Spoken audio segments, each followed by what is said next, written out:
like last time. Well, if you don't stop that pacing of yours, you're going to wear out their precious rag rug. Any sign of Major Cooper? Not yet. I have a good notion to tell him what I think of settlement day. It's degrading to be handed a bag of silver and dollar bills. A labor is worthy of his hire. Now, well. I know what Benjamin Franklin meant when he called people poor as church mice. He was letting the church society have it right between the eyes. It's just something we have to learn to accept. No one who has lived on a minister's salary can ever doubt the miracle of manna from heaven. It comes from heaven or we starve.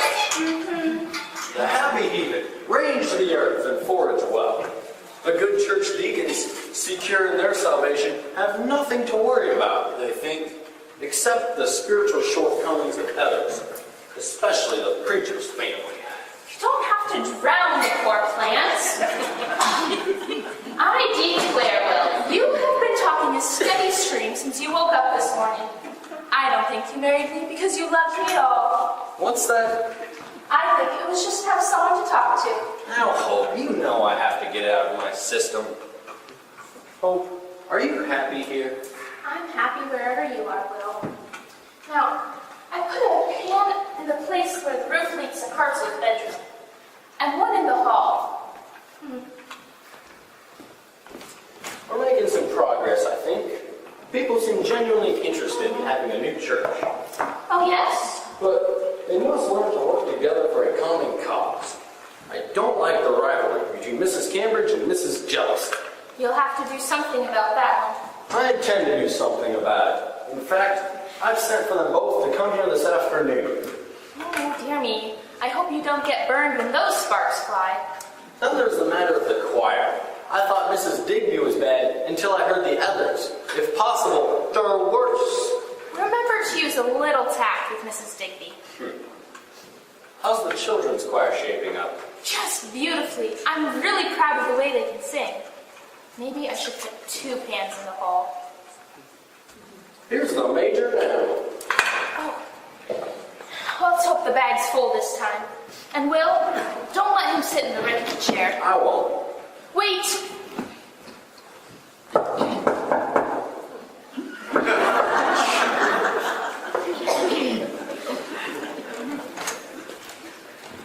Good afternoon. I hope you didn't get too wet coming over. Not very much, but I think we're due for quite a rain. Oh, dear. The crops can use it. Yeah. Won't you sit down? No, thank you. I have other errands to run. Seems to be a pretty fair amount. You didn't count it?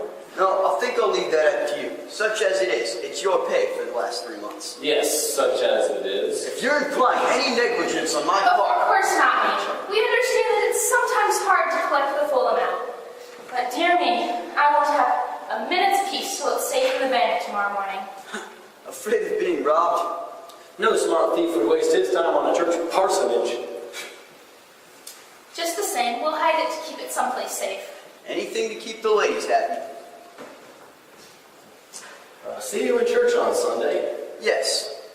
Mr. Spence. Yes? There's a little matter I should bring to your attention about your daughter, Eileen. About Eileen? Yeah, it seems she's formed a friendship with one of the foreigners on the edge of town, a Mexican girl.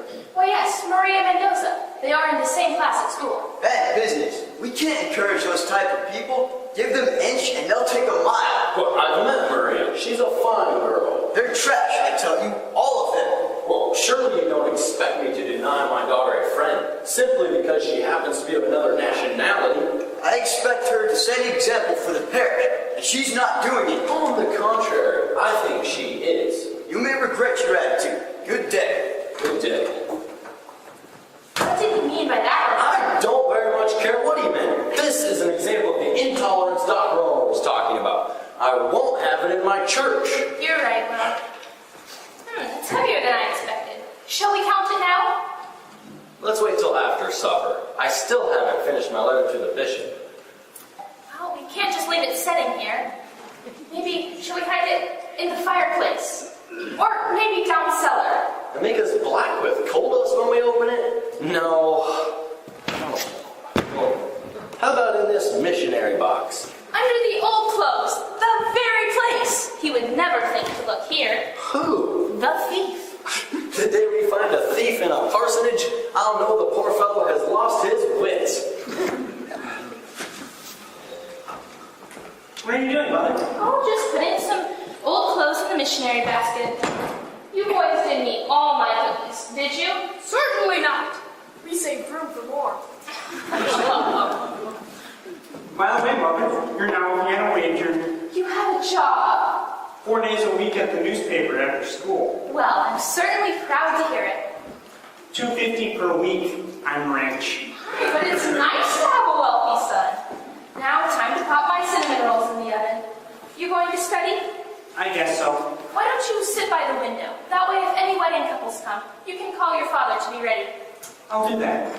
Bring a chair over, honey. Can you keep one eye on your book and one out the window?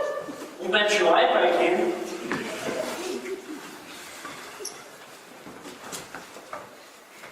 Oh, hey, here comes Louise and Eileen now.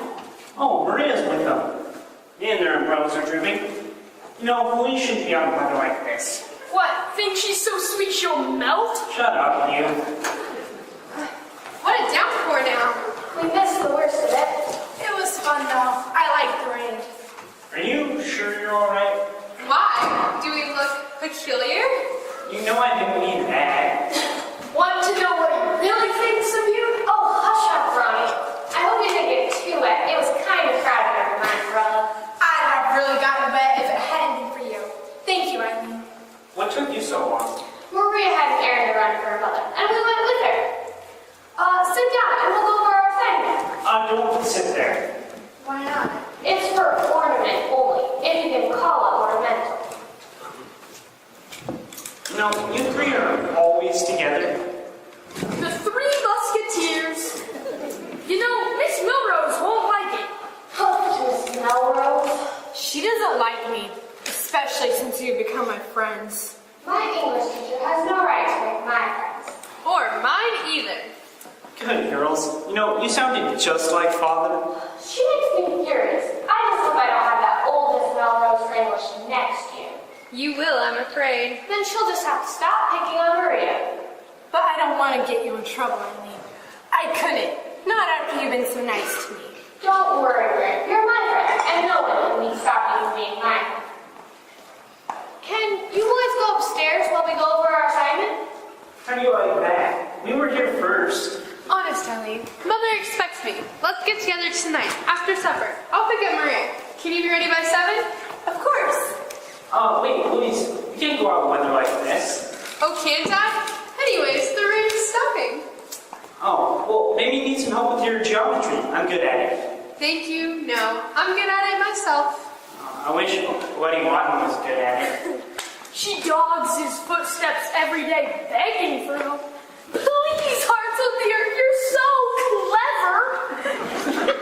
Maybe Hartzell likes to have his footsteps dogged. You should know I don't. By her.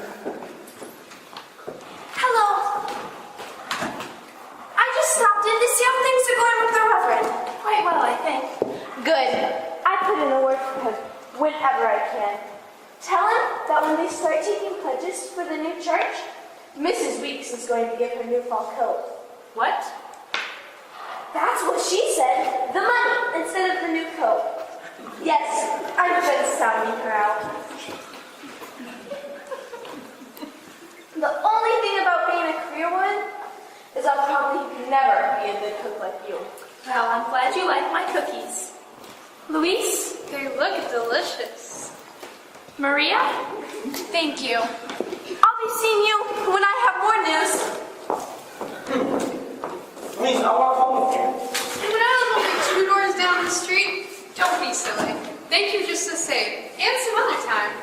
I'll take you up on that. Look at him blush. I am not. Children, remember, no noise. Your father's in his study. Eileen, I need you in the kitchen. Yes, Mother. Well, shall we go upstairs? Huh. Another visitor. Looks like a new one this time. Never saw him before. Hello? What? Just a minute. Who is that? Just an old tramp. Father never turns away empty-handed. But yeah, I don't know. I hate to disturb him now. What did he want? Just an old coat or something. He looks pretty raggy. So will you be if you give him yours. Who said anything about mine? I have it. Haha. The heathens can wait. You're not going to give me that whole box of stuff. Why not? By the looks of him, he sure could use it. Better ask your mother first. Mother and father are always saying that charity begins at home. And your own front porch certainly is home. I'm a charity case too. Poor fellow. You should have seen his eyes pop. And now I suppose you feel all nice and noble. Well, father does say charity's good for the soul. Besides, mother might have gotten the idea to make those old clothes over for me. I guess ministers will never get rich. Speaking of getting rich, I wonder how much cash Major Cooper brought us. Not too much, I'll bet. Yeah, I get kind of discouraged sometimes. If it wasn't for the fact that we get part of our pay in eggs and potatoes, I don't know how we'd get along. You don't look starved. I'm not saying we don't eat fried eggs, scrambled eggs, poached eggs, boiled eggs. Excuse me, so I can't all get hit in the face without a shudder. How about the wedding couples? They keep us in our shoes, Mother says. You know, Father's pretty clever. You ought to hear his wedding pattern. I'd like to. Well, he decides how much he thinks the bridegroom is good for. $2 or $5. And has a different pattern for each price range. In the $2 pattern, after the ceremony, he says, "Alright, you're married now, you can kiss her, that's what you've been waiting for." Not bad. But in the $5 pattern, once they're married, he says, "Alright, you're married now, and if you don't hurry up and kiss the bride with me, I'll do it myself." Here come the bad lashes. We better get upstairs.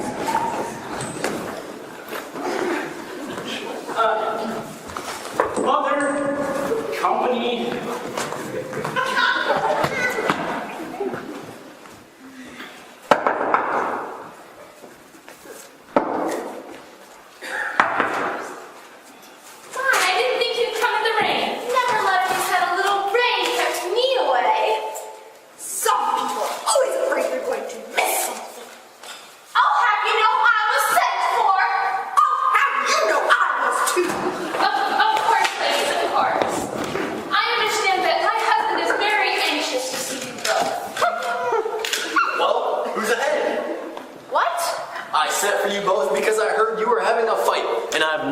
A good one in my life.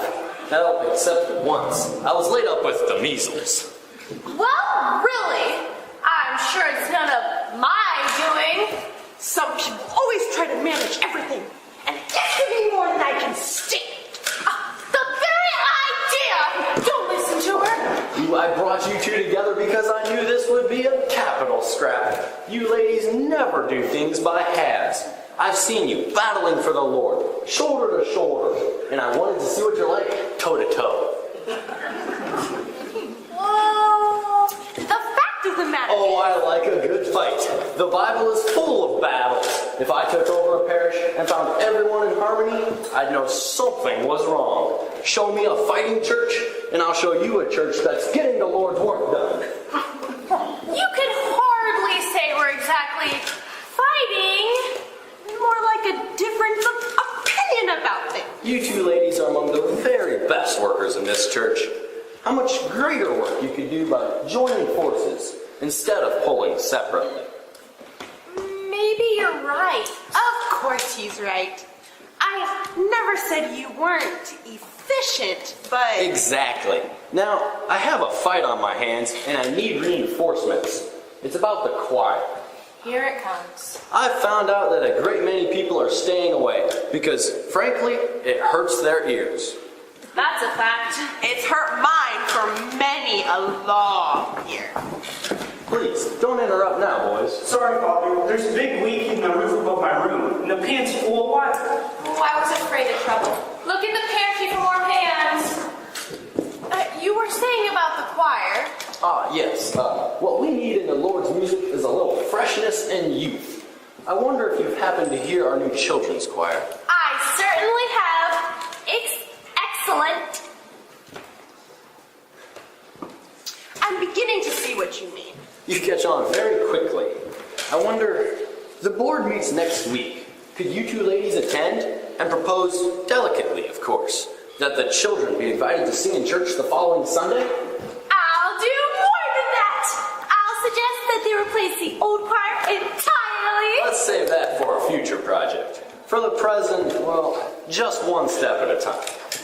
Mr. Spence, you're a diplomat. We'll work together, won't we? Of course. Because choir singers, you know, are a peculiar breed. A cross between the devil's grandmother and a mountain wildcat. And they seldom know enough to resign when their voices crack. Ain't that the truth? I hope you don't have too much trouble with your roof. Mrs. Sandow said something about getting it fixed, but I guess she forgot. Yes, well, we had quite a time in the last rain. It's a crying shame. That's what it is. Well, goodbye.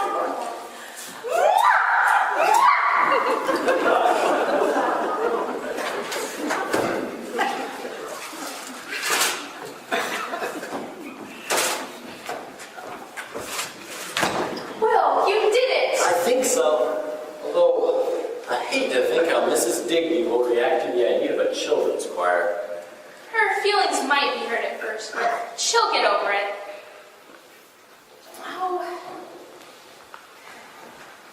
Eileen, you better come move your chair from beside the window, or it will be soaked. Yes, I believe Mrs. Digby will get over it. Every time it rains, that old chair gets wet. I'm pretty well pleased with the way things are going now. Except for the leaks in the roof. I think the time has come to start the campaign for the new church. I will launch it on Sunday. What's this, water? Oh dear. Hartzell, check the pan in the hall. I think it's running over again. Yes, dear? Fine thing if a man can't talk in his own house without being rained on. Yes, I think I'll launch the new church campaign on Sunday. Well, you can launch a ship in that hall. It looks like it's coming in over here, too. We can count on Mrs. Sandow for a whopping big contribution. Well, maybe I should go upstairs and help that boy. Hope, are you listening to me? Of course, dear. About the contributions. You give the minister a house with a roof. Mrs. Sandow might like to donate something outstanding, like a pipe organ. That would be wonderful. What's the matter now? The deluge! We need more pans. Oh, Maybe she'd like to give a carillon, too. That's what I'll put her down for, a carillon. yes. Yes, she would have be the one to have the money for a carillon. Watch out! Must you make so much noise? Sorry, Father. There's a big leak in the clothes closet above your study. Oh dear, we should have watched that. Last time it took 3 days to dry out all those clothes. Yes, our new church should have chimes. And Mrs. Sandow is just the one to give them. Mercy, Ronnie had my best baptize. Why don't you go into your study and drop your plans, dear? I really should go help the children. Help them do what? Oh, yes, of course. Go ahead. Maybe the rain will let up pretty soon. You think so? Shh! Your father's trying to concentrate. How are you doing? In the rain's hitting heavier, I'm getting slower on my feet. Hurry up with that, and if you be a regular late over father's study. I'm hurrying. If I had anything to say about furnishing a parsonage, a rowboat would be standard equipment. Oh, no! This is the last straw. When a man can't meditate without having the ceiling collapse over his head. Oh, Will, you're not hurt. I'm outraged. The time that parsonage committee was blown sky high. Where's my hat? Don't do anything impulsive. Impulsive? Is it impulsive to object to my family living in a crumbling relic? A disintegrating death trap where they're in danger of being buried alive? Where are you going? To see the head of the parsonage committee. Mrs. Sandow? Yes, let's see if her house is dry. And woe betide her if it is.